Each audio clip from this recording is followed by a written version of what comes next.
Bé, companys, estava pensant de fer aquest vídeo perquè crec que s'ha de difondre l'ús del català.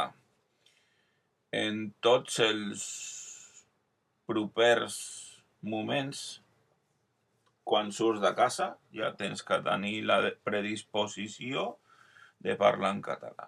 Si no, no ho fas. Si el teu nucli no és un nucli que fa l'intent de parlar en català, a la llarga és un entorn que parla en espanyol, que parla en castellà. Perquè ells tampoc donen el primer pas per parlar en català. I és més, fan una mica de conya. Tots saben parlar català, però li fa vergonya. Ho he viscut. Però jo sí que recordo que amb determinades persones jo parlava català quan era jove. Però habitualment no. Només quan tenia que dirigir-me amb persones que eren natives catalanes. Per tant, tenim que vencer en castellano.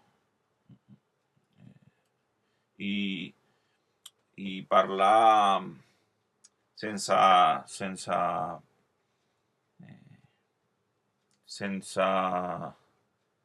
límits. I el primer en el negoci de proximitat, amb les tendes de proximitat, a les tendes de barri.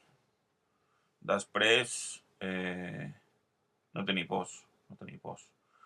I això és el que ens farà tenir riquesa de pensament, riquesa verbal i no tenir pors. El llenguatge català és un llenguatge que és ric, que és més intel·ligent que altres llenguatges,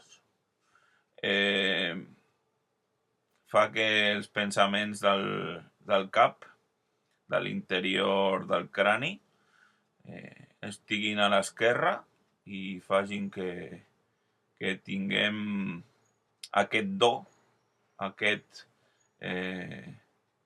poder de ser més intel·ligents que altres llenguatges. No vull predominar aquest vídeo amb més coses, però sí que puc dir que jo no he nascut amb el llenguatge català i a la guarderia ho vaig aprendre.